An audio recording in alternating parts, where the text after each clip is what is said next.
It is another beautiful Monday morning, and welcome to the Dailies on Echo Television International, your winning station, where we keep you up to date with what has been happening, through the week and as we reflect on our papers this morning.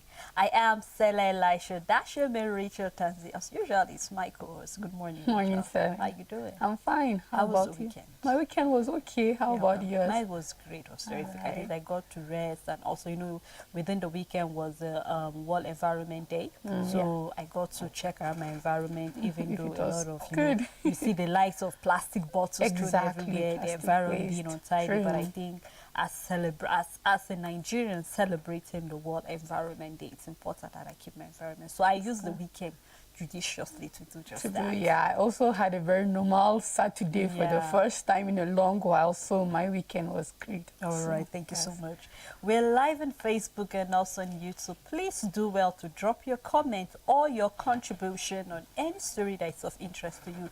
You will reflect that we've been having the issue of the fight in Sudan, and the federal government is actually planning to evacuate about 5,500 Nigerians are actually in Sudan, and then it's actually worrisome the fact that they will be looking for a way through Egypt and through road. So this is a lot of concern, especially as aircraft cannot lift anybody out of Sudan. So you just sit tight as we keep you up to date with what is happening. Apart from the Sudan story, many other stories are reflecting on our papers this morning. You can also drop it on Facebook, YouTube, and also later on we will open the phone line so you can actually contribute with what is happening here in the studio. And we would like to start with the Vanguard newspaper, which Rachel will take us through. On the Vanguard newspaper, Zamfarian State's Emir dethroned for turbaning bandit leader. The details can be found on page 10.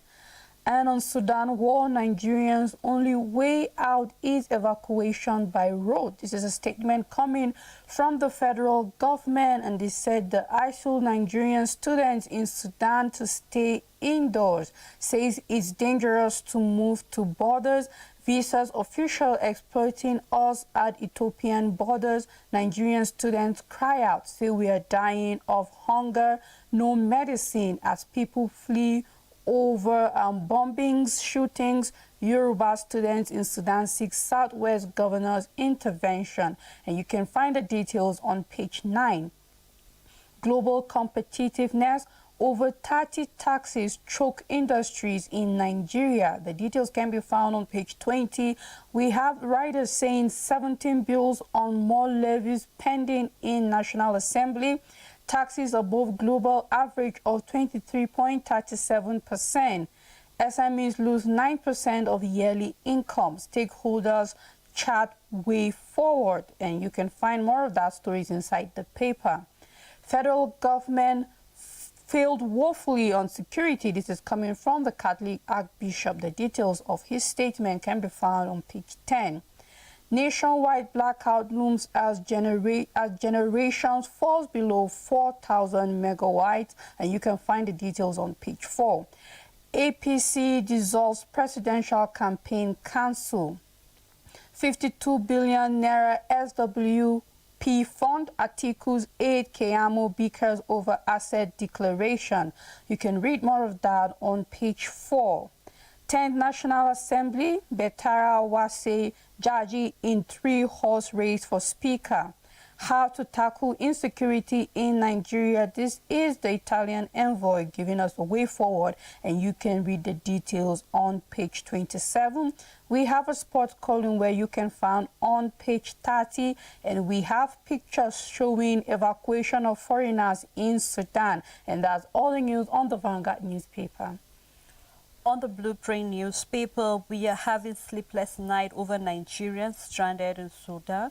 Coming from presidency, come to our rescue. Yoruba student begs Southwest governors. Ongoing fighting complicate effort to evacuate foreigners. Coming from the RSF, which you can start on the front page and continue to read more inside the paper.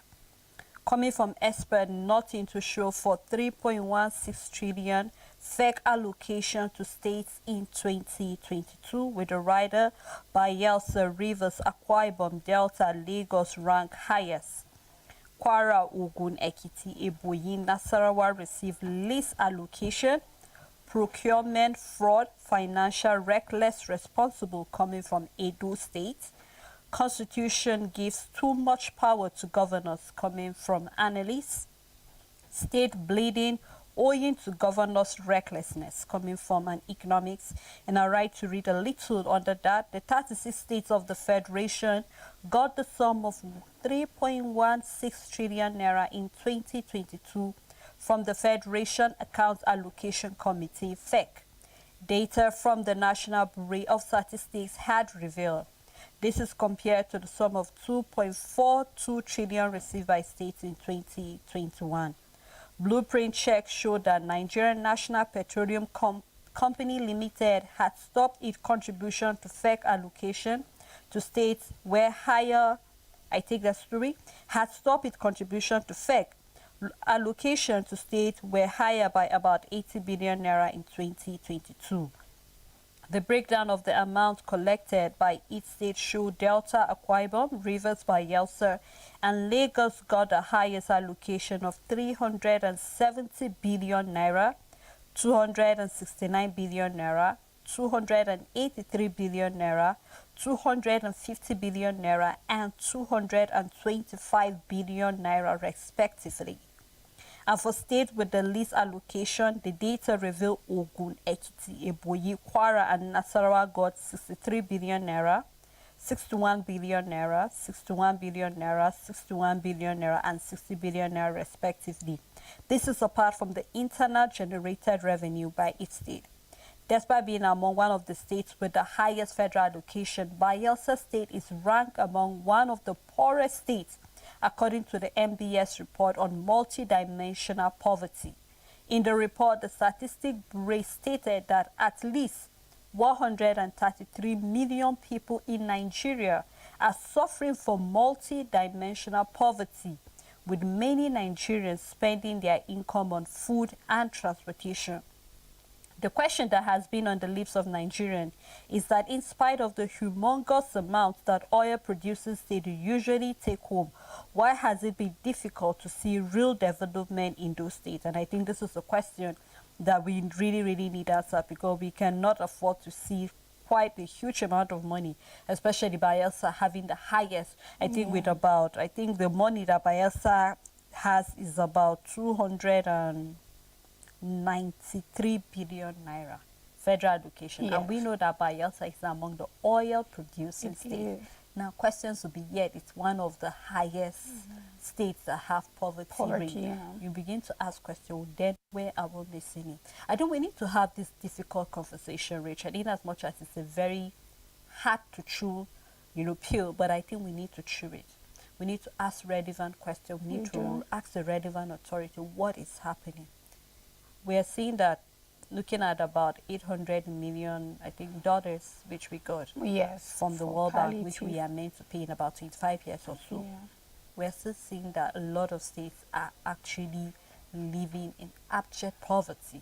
Now I begin to ask questions, then what is the problem? Of course, remember that day I said, Richard, that it's not enough for us to have the 5,000 naira or 4,000 naira that will be paid to maybe 1 million Nigerians, 50 million Nigerians. At the end of the day, Nigerians need to know how to fish. And that is why we can see questions like these are being asked. Why is it difficult to see real development in these states? And these are questions that not only are experts asking, not only are analysts asking, not only are economists asking, Nigerians also need relevant answers. From the paper you read earlier, we saw that small and medium scale businesses have recorded a very low turnout. Definitely we see inflation is on the rise every left, right and center. We've seen that a lot of things are responsible for it. Fuel prices is high. Electricity, we've seen that there's a short about 4,000 megawatts again has gone down. And you begin to ask these various ministries, what are you doing? True. So it looks as if somebody somewhere is benefiting from this allocation, because if you're getting this money, we begin, and you remember I asked no one that we've seen some states are refusing to sign this local government autonomy. I keep going back there, because if you look at some of our areas and our communities, there's a local government that actually tried to do something. Presently where I live, the transformer that is there was being given by the local government. So of course you begin to ask them, what is the state government country? Because it's very fingers at few administrators, starting from the federal government level to the state level, that have truly done something for Nigeria that is substantial and continuous, that doesn't come and go with an administration. I keep saying that growth has to be consistent. It doesn't matter how good what you did as a governor, as a president, as whatever position it is, as long as that thing goes with you is not good enough. It means as a country, as an economy, as a system of government, we're supposed to start putting in things in place that don't come and go with individuals. And we can't overemphasize on something like the local government autonomy. For example, this stays, okay, it doesn't depend on a good governor who will come and be kind enough to develop local governments.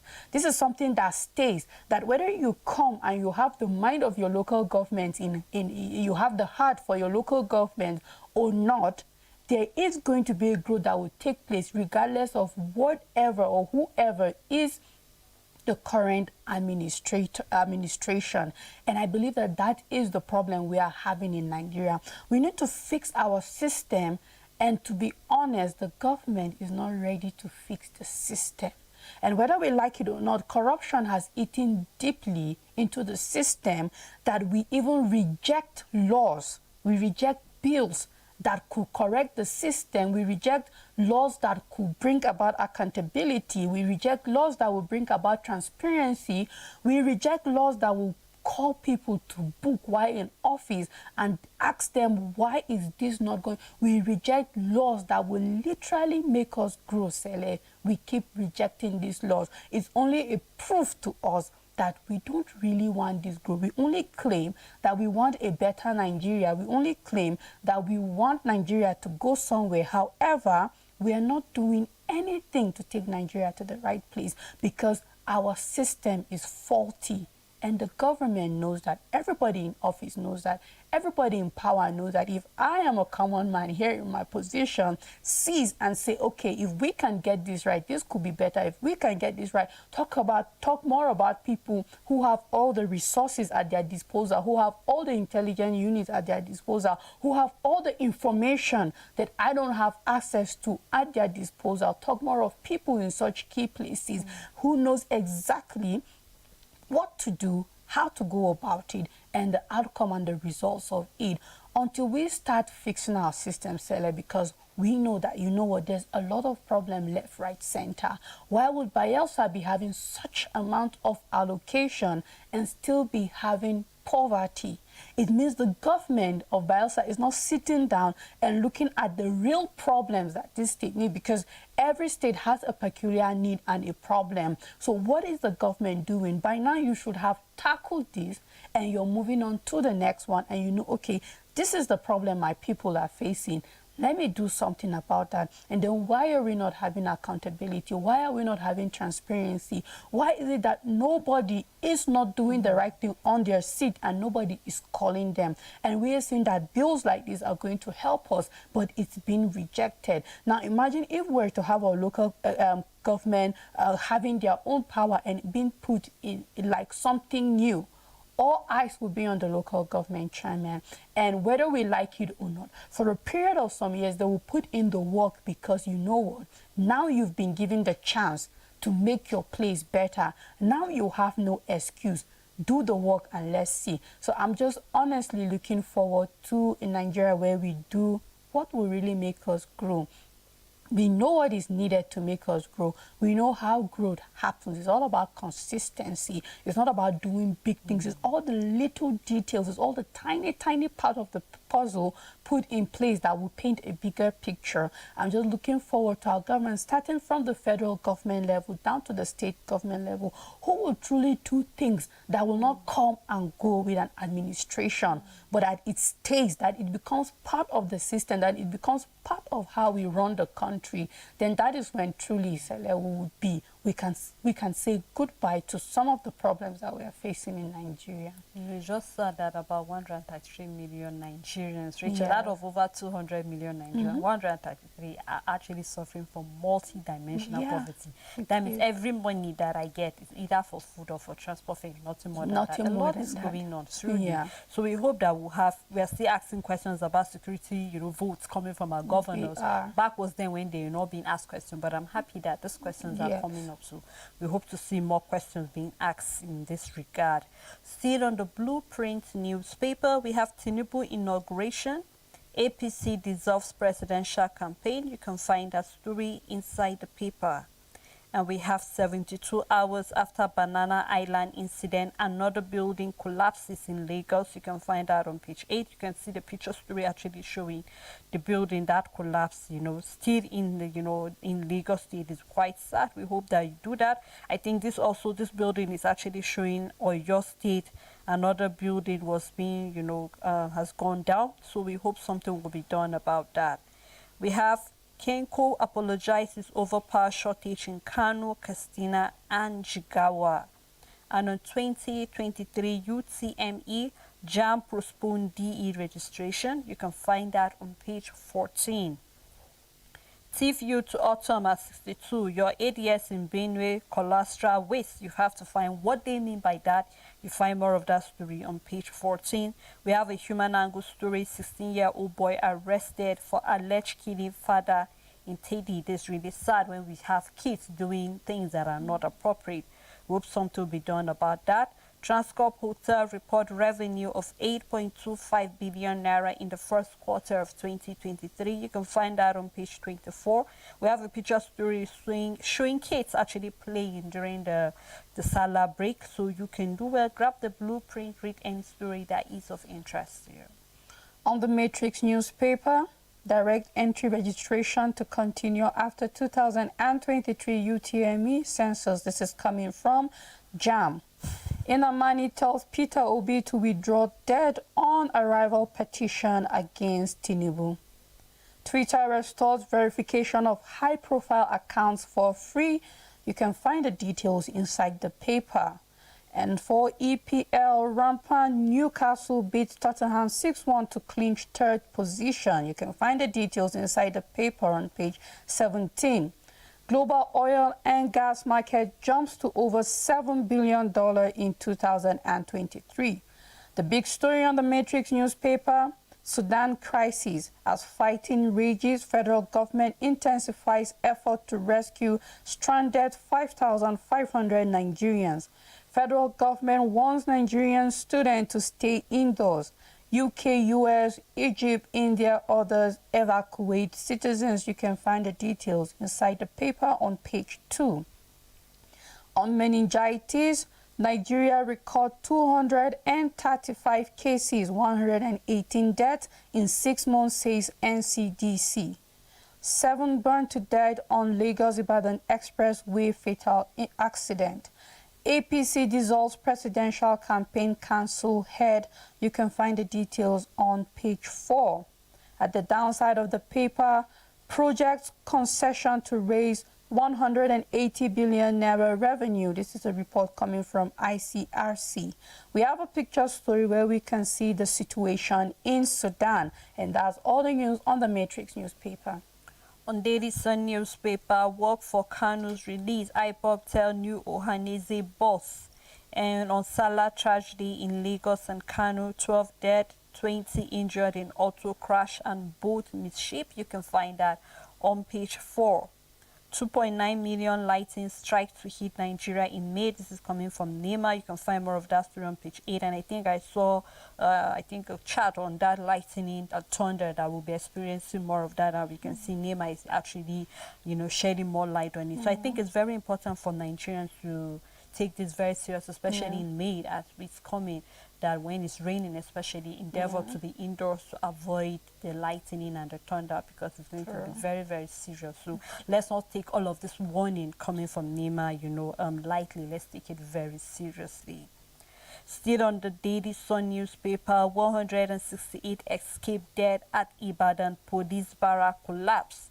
2 cars, 5 generators, 3 motorcycles destroyed. You can find that on page 5, which is the picture story showing us the rule of the collapse in Section A, Block 11, Sango Police Barracks in Ibadan at the weekend. We hope something will be done. And it's quite sad when you begin to see some of our police barracks. They are really in ruins, some of them. Are. You begin to wonder when last they will actually, something was being done about it. Some of the roofing are very bad. So I think it's important that our government take care of our police, especially those who are living in the barracks. It's important. Sometimes you see that the section where some of the top officials are living is quite taken care of, and then where we have some of the junior, police living is really, the buildings are nothing to behold. The site is not something you should see. So I hope something will be done, because I believe that this didn't just happen. There was a sign, but we mostly neglect all of this and begin to see some cracks, and then the government just neglect that. So I hope something will be done so we avoid that.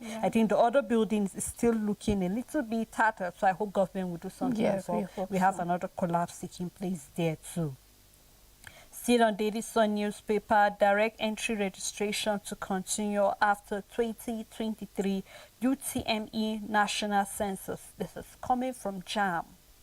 Visa APC Chief to Buhari asks God, not Nigerians, for forgiveness. You can read more of that story on page 6. APC dissolves Tinubu Shetima campaign cancel. Inamani urges Obi to withdraw case against Tinubu. You can find that on page 8 and 26. OT denies inviting Gowon, appoint 75-member inauguration committee. You read more of that story on page 28, and that's all on Daily Sun newspaper. On Leadership newspaper, troops kill 42 terrorists, destroy 12 camps in Borno and Zamfara. INEC asks IGP to investigate Adamawa declaration drama. Missing crude oil, Serap threatens to sue federal government. And on National Assembly leadership, Northern candidates still in the race. Amid low patronage, mass metering program in limbo as manufacturers divest. And you can find the details on page 4. We have blame inflation, operational cost for high electricity tariff and poor service. Only 5.93 million Nigerian households are metered. You can find the details inside the paper. 35 days to inauguration, Tinubu returns today. And on Sudan war, Nigerian students flee to Ethiopia. 168 persons evacuated as 2 buildings collapse in Lagos, Ibadan. We have a picture story showing some of these collapsed buildings, and that's all the news on Leadership newspaper. All right, let's take a look at the Punch newspaper with the big story, Sudan conflict.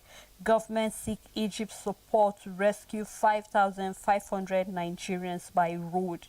With the rider, federal government warns as Nigerian students pay $100 for dangerous road. We are waiting for Sudanese government to provide safe corridor for evacuation, coming from the minister. And I'd like to read a little detail of that story. The chairman, the director of special duties of National Emergency Management Agency, who doubles as the chairman of NEMA's committee for evacuation of the stranded Nigerians from Sudan, Dr. Onibode Bamdede, said the federal government was meeting with government officials in Egypt on how to move Nigerians out of Sudan through Egypt. Bamdede said this as the Minister of Foreign Affairs, Godfrey Onyema, in an interview with Channels Television on Sunday, said the government has concluded arrangement to evacuate 5,500 Nigerians in Sudan by road. According to him, Nigeria, for security reasons, will get authorization from the Sudanese government before the evacuation. The chairman and chief executive officer of the Nigerian in Diaspora Commission, Abike, said through the Nigerian mission in Sudan and NEMA had put in place arrangements to evacuate the citizens. It was impossible for any flight during this period of war, as all airport and land borders in Sudan were closed. However, giving an update on the rescue plan on Sunday, Bamidele stated, "Let us make it clear that the situation in Sudan is an internal conflict. It is not Sudan versus another country. It is two fractions against themselves. However, we are in touch with our ambassador in Sudan And in fact, I spoke to him about 2 hours ago, which was yesterday. The situation does not allow anybody to go in and pick any of their citizens. It may interest you to know that the government of Qatar and France tried to move some of their citizens yesterday, which was Saturday, and they were attacked, so they have to beat a retreat. And this is really sad, Richard, looking at the story on our paper this morning, because we're planning to evacuate Nigerians. I remember you and I started this conversation last week when we were looking at Nigeria as a country and looking at Sudan as a country. And then you ask the question, what is it that Sudan have that Nigeria does not have, that we have Nigerian students schooling there? I think according to the minister, he said about 3,000 students are schooling there. So I think the remaining 200 are either workers or people who are there. And they just gave it a rough estimate. Let us just add 500 to it, make it 5,500. But there are other maybe Nigerians that are there that they are unable to get their numbers or their figures correctly. Now, why I'm raising this concern is the fact that right now no airplane can go to Sudan to live there, so they have to use road. And if you could clearly remember, during the case of Ukraine and Russia, it was the same situation, that some of the student Nigerian students that were in Ukraine had to look for a safe border to actually get. It was still the problem of food, transport. That was the problem. And I thought we have learned as a country. And I think from the very instant when this whole situation started in Sudan, that should have been the right time to evacuate the student. But we always see a SAS call from the student before the government, swift into action. We can see that even the Yorubas that are there calling on the Southwest governors to come to their aid. It's quite sad that they have to even look towards a safe place in Egypt. Now we saw another paper saying they should look for another place through Ethiopia. That means they will be exploited even in the Ethiopian border. Of course. So you begin to ask question, what is the problem at a time like this? Truly, I keep saying it, and I think I said it last week, that this should be an eye-opener for us. We need to do a lot inwardly, that we don't have. It should be that when you are leaving the country, it's for better knowledge, or you just want to learn a different flavor of what is happening outside your own country to add up, not because you're actually running out of your country because things are not working well. That is the situation we have. Okay, presently right now, Nigeria is on the red alert for health workers. We are not performing as we should be. We have our lawmakers saying you have to practice for 5 years before you be given your license to avoid you. So these are not the way forward. We have to think critical. I mean, if this method we've been using is not working, it's obvious it's not working, Richard. Let us change our approach to things. I mean, if we can see that our educational standard is going down every day, you cannot compare the curriculum of education back then with the way it was right now. And, I was saying it jokingly to somebody. I said, the problem we're having right now is the fact that most of the people in, authority right now, people who benefited from the system, the same people frustrating the system. We're having issue of power, we're having issue of water, we're having issue of education, transport is a problem. So what is now functioning in the country presently? It's a question we have to ask ourselves. Inflation is there, Nigerians are, we have poverty rate, we're having insecurity. Go to the northeast, some of the schools have been locked down for only God knows how long. We're still having the issue of Chibok girls. Some of them are not back, we don't even know. There are some that have been back, but they have been with the government of the state for over some months. Parents have not even set their eyes on their daughters. So it begins to ask questions, what is going on in the country? So I'm bringing all of these things to actually let our government know that a lot needs to be done. Not that we are actually saying they are not doing their best, but when somebody say you are trying, it shows that you should try more. So I hope that this should be an eye-opener to our government. Let's do something. I just hope the students will be safe before we finally get to bring them back home to their parents. So as it is right now, we are not going to push any blame on anybody right now, because it's one of the good things we are good in doing this country, pushing blames. But we should all take responsibility that I have a part to play in what is happening in the country. The reason why the country is the way it is because I did not play my part properly, and that is why. So I hope that we shift from this pushing of blame, this ministry should have done this should have done this, and realizing that, okay, what can we now do? Situation is out of hand. what can we do to actually make sure they scam and these students come back home safe? Yes, if you look at global events and how things are happening in the world, I want Nigerians to know that no place is safe anymore. Nobody ever thought there would be a war in Ukraine. Nobody ever thought Libya would become what it is today. And I keep saying, in as much as there's been so much unrest going on in Sudan, however, I believe they might have thought they've come back to some normalcy and believe life, and now there is a war that is breaking out there. Nobody knows what would turn out or come up tomorrow in this country, in that country.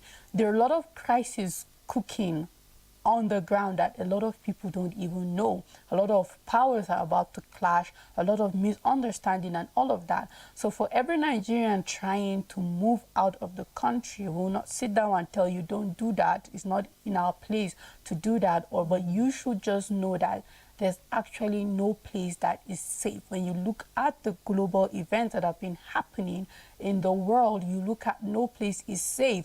I believe that we have a lot of foreigners that also died in the earthquake in Syria. We saw that. And so the world is not safe in general. When you are going out there, just know that, you know what, life is unbalanced in so many ways, and the stories others have might not be the story you will have.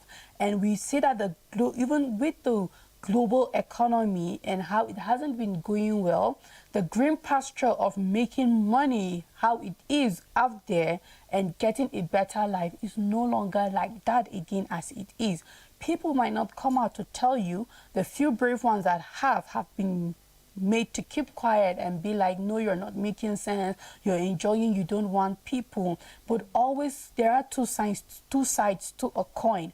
Always listen to people's story and weigh whatever decision you're going to take, because actually the world is no longer how it used to be or what we think it used to be. A lot of things are changing, and even in the developed countries that are way better than us, people are losing their jobs, people are going hungry, people are losing their homes, people are not finding it easy anymore. So you have to do your research and know that, you know what, it's not like it used to be before. And we keep saying it still also boils down to our country. We will not stop talking about how Nigeria has the potential to be a place where its citizens don't have to go. If we have to go somewhere, perhaps I'm working under a union that is out to go and give relief to a country that needs Nigerian help, or I am out on a vacation in another country, but rather we are in the position having people trooping into Nigeria and living elsewhere to come for greener pasture here. I'm looking forward to that kind of Nigeria where we wouldn't have 5,500 citizens trapped elsewhere and we have to keep spending resources evacuating and trying to rescue our citizens. It only tells you that you are always a second-class citizen wherever you are. Whatever trouble you find yourself, is still the Nigerian government that will be tasked with the responsibility of rescuing you. So just always weigh your option well as a Nigerian. Whatever decision you plan on doing, just know that the world have completely changed and there's actually no place that is 100% safe anymore. Of course, we are still bringing back many Nigerians from Libya, and it's shocking because Libya is still around all of these Sudan countries and all of that. So a lot is going on actually. Let's take a look at other stories still on the Punch. Nigerians indebtedness to World Bank now 6 trillion naira.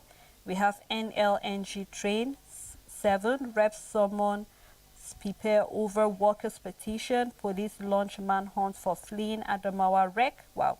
You find more of that on page 29. We have Tinubu may return today to meet the APC National Working Committee. 2 children, 5 others burned to death in Lagos-Ibadan highway crash. Lagos government blames developers as another 3-story building collapses. We can find more of that on page 4 and 5. At this moment, we're ripe for a break. So we'd like to take a break, and when we come back, we continue looking at other stories that are still, on our papers. Do not go anywhere. We'll be right back after this break.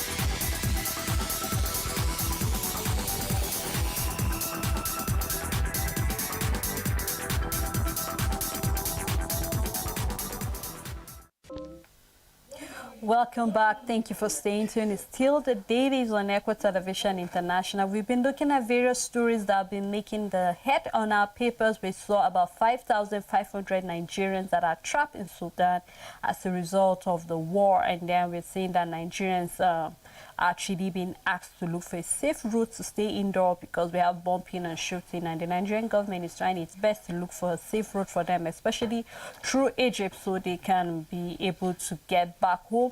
We also seen about 3.16 trillion naira allocation that have been given to various states, yet we have about 133 million Nigerians that are actually living in multidimensional poverty. This says a lot about the economy of Nigeria. These are many other stories that what we have been looking at, and we continue to look at many other stories on the paper. I still have Rachel Tanzi with me in the studio. Good morning. Morning, Sarah. You're welcome. All right, you can drop your comments on our Facebook and YouTube channel. Our phone numbers are actually open, displayed on your screen. Please do well to call us. Remember, turn down the volume of your TV set when you call us or move away so we can hear you clearly, as other viewers also are interested in hearing you. And then also remember to be very civil with your language, no use of curse words whatsoever. You have just 30 seconds actually to contribute, as other callers are also queuing up to, air their views and stories are of interest to you. And then we'll continue to look at the paper by looking at Daily Asset newspaper. On Daily Asset, capital market moves to actualize 2023 budget. This is coming from Yuguda. You can start with the story on the front page and continue on page 7. The big story on Daily Asset: as Naira swap crisis resides, bandits kill up attacks, kill 183, kidnap 97 nationwide. Benue tops chart with 93 victims. APC dissolves presidential campaign council. Suswan wants incoming government to tackle power deficit and insecurity. NDLEA arrests Saudi-born widower with 14.4 kg of cocaine. The details can be found on page 7. Ogbait lists 26 players for Golden Eaglets campaign at Under-17 AFCON.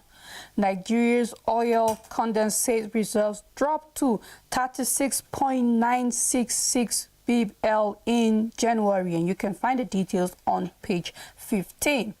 Police begin manhunt for Adamawa wreck as INEC says official missing. At the downside of the paper on Sudan crisis, federal government directs Nigerian students to remain indoors. You can find the details on page 10, and that's all the news on Daily Assets. On the Guardian newspaper, rising poverty costs dampen ESM adoption impact on Nigerians' card production. You can find that on page 6, and it actually makes the top paper where we can see the various what lead to the poverty.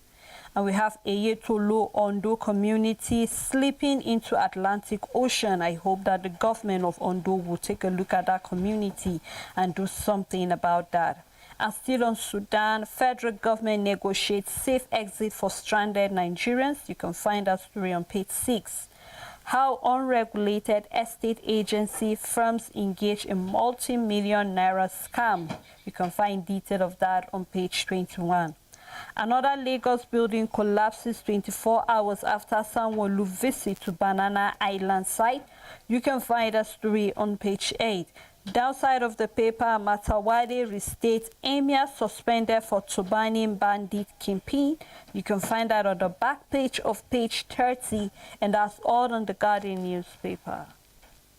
On First News newspaper, Sarah, please, can you take that paper? All right, let's take the first news, where we have withdraw your petition against Tinubu. Inamani tells Peter Obi urges him to align with Tinubu for new Nigeria. You can find more of that story. That conversation actually took place during the weekend, so you can grab the first news and read more detail.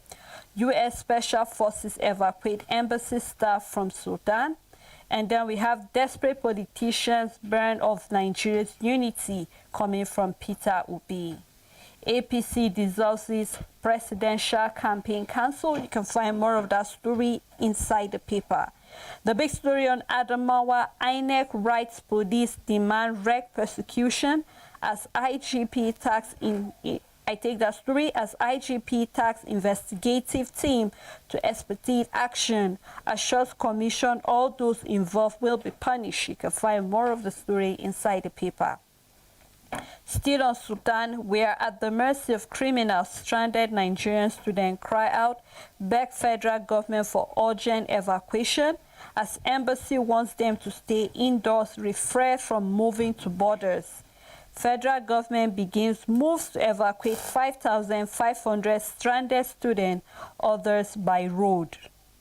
Zamfara governor restate emir suspended for Tobani bandit leader. And I hope that they ask him relevant questions to actually avoid a repetition of that. Federal government begins payment of teachers with health salary. This is a right move in the right direction. I hope that will be done for other workers as well. Troops kill 35 terrorists, destroy Boko Haram camps in Borno. You can find more of that. All right. Hello, good morning. What's your name? My sister, I want to make a small contribution.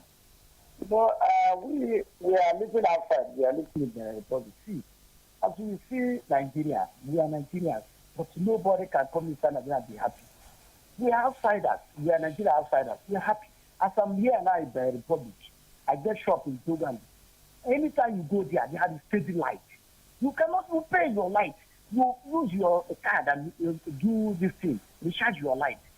These people, this is all this small country. Now, it's living like they are above us. I don't know the reason why.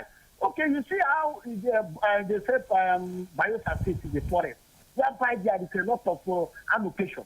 That is, the center cannot hold. Chiwachebe said, if the center cannot hold, things fall apart. In our secondary school level, they tell us that democracy, there is 3 forms of government. Each other is a watchdog. Okay, now, as a governor, as a president, nobody will question him.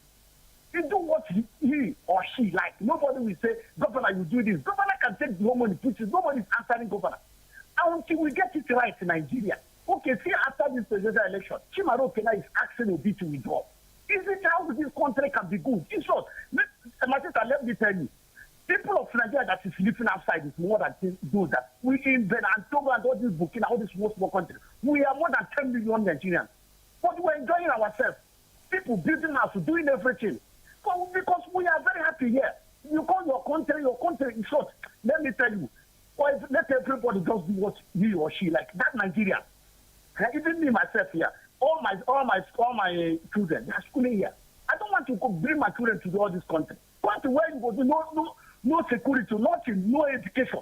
Food, water, you cannot, electricity, you cannot get. Health, nothing is moving in Nigeria because it's from the federal. If a federal government, if we have law, constitution that is working, a president or House of Assembly can demand the governor and say, this thing you are doing, the money that's allocated to you, show us what you do with that money. That is what we call government. The watchdog to each other. But Nigeria is not performing it. Everybody will see that they select people where they like. They do anything they like. Nobody question them. And that will continue to suffer. But anytime we know the masses will come and say, we need to make a constitution that is working. Constitution is not working in Nigeria. If constitution is working in Nigeria, we get it right.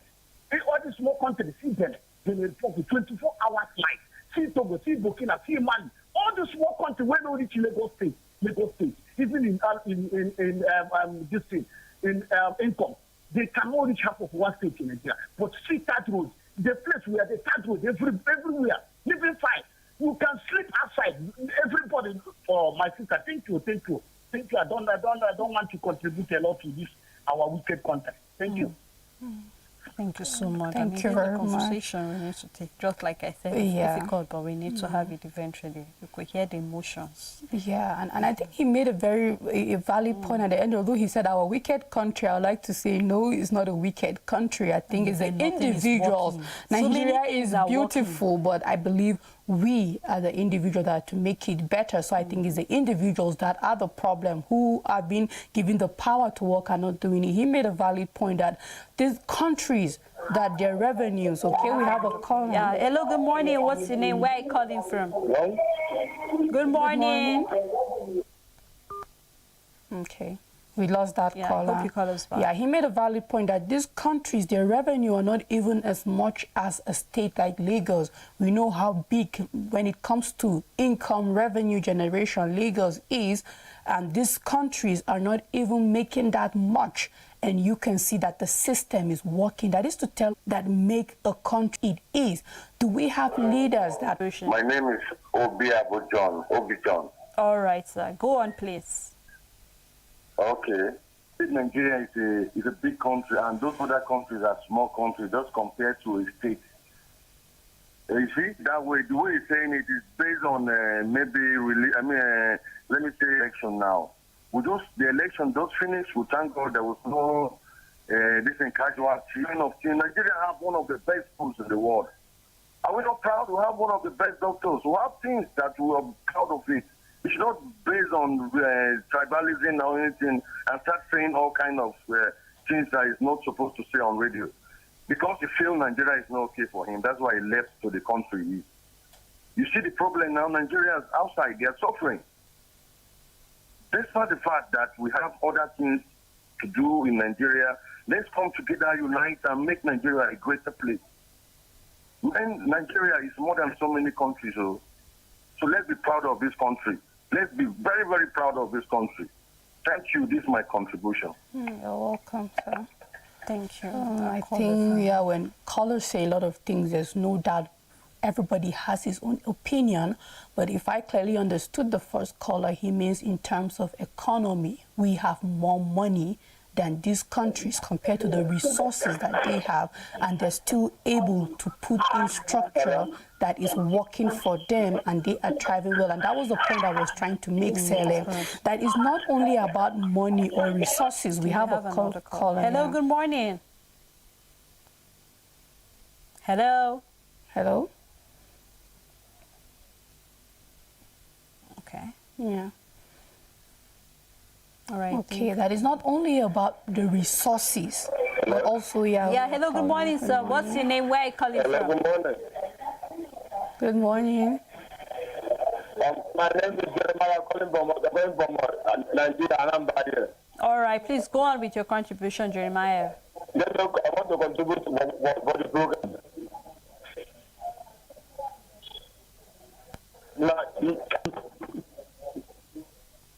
My contribution in the program is that if the Darren man is saying that the country is too big, out of US, we here in Nigeria are suffering a lot.